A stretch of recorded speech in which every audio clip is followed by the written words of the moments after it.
So, my name is Miriam and I will be representing the 2AC.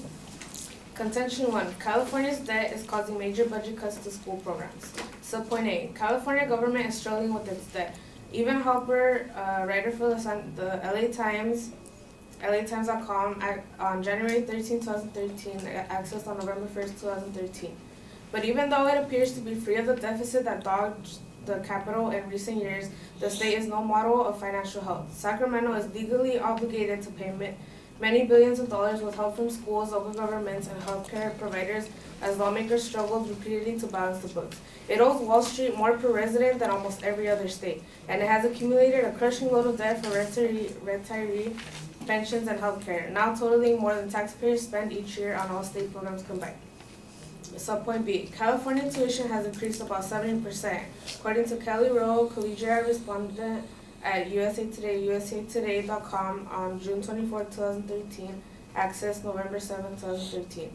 However, data from the Center on Budget and Policy Priorities shows that states might not be bouncing back as well as recent tuition increase trends suggest. States across the nation are spending $2,353 less per student on higher education now than in 2008. According to a 2013 CBPP report, the cuts have caused four-year public universities to increase tuition by 27% on average within the past 5 years. For California and Arizona students, tuition has increased the most, about 70%. Subpoint C.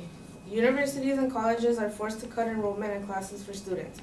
Phil Olive, federal state issue state budget and tax expert, the Center on Budget and Policy Priorities, March 19, 2013, accessed on November 9, 2013.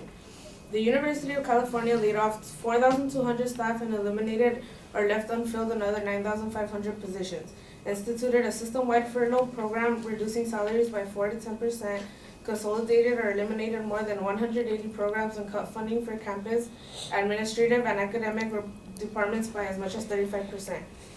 California's community colleges have cut enrollment by 485,000 students, or about 17%, cut courses offerings by 15%, resulting in hundreds of thousands of students being denied access to class, increased class sizes, laid off faculty and staff, and instituted furloughs. Contention 2. Tax revenues from legalizing marijuana would help fund education. Subpoint A. Washington and Colorado will get approximately $1.9 billion in marijuana tax revenue. Caroline Fairchild, associate business editor at the Huffington Post, April 20th, 2013, access October 29, 2013. Washington and Colorado, both states have legalized the use of marijuana recreationally, will serve as litmus tests to measure the possible fiscal impact of marijuana legalization on a national level. The state of Washington estimates it will generate as much as $1.9 billion in additional revenue in 5 years due to legalization of marijuana. Subpoint B. The state will have additional revenues from marijuana-related taxes.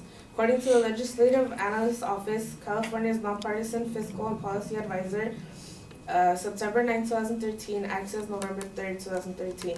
State and local governments could receive additional revenues such as sales and excise taxes from marijuana-related activities allowed under this measure. However, since the measure prohibits taxation on medical marijuana products, these revenues would be partially offset by the loss of sales tax currently collected on medical marijuana sales. The state could also realize additional revenues to the extent the legislature exercises its option under the measure to collect excise taxes up to 10% of the retail price of marijuana products. Subpoint C. 20% of revenue planned for use is in education.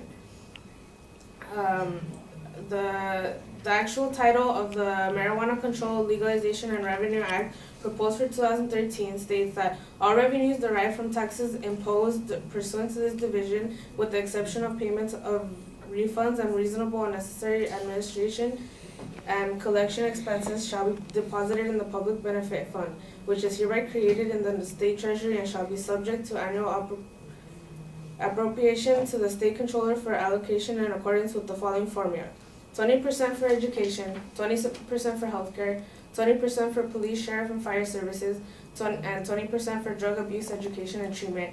$7.5 million adjusted biannually for changes in the consumer price index, or 20%, whichever is less, for operations of the cannabis control commissions. So although we use Washington and Colorado as an example because they have already legalized marijuana, we are using an act proposed specifically for California in 2014, so we will not be following the same regulations as they will. And now it's time open for consideration.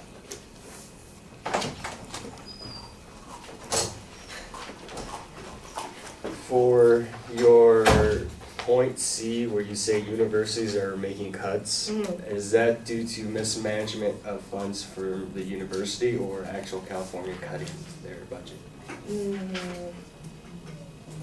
This one actually doesn't say, but it is, so this one is from the state budget and tax expert, so it has to do with the budget cuts. It's not really the management of the money. Okay.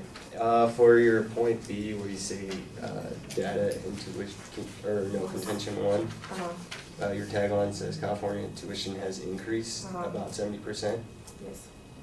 And is that based off of due to cuts or due to inflation?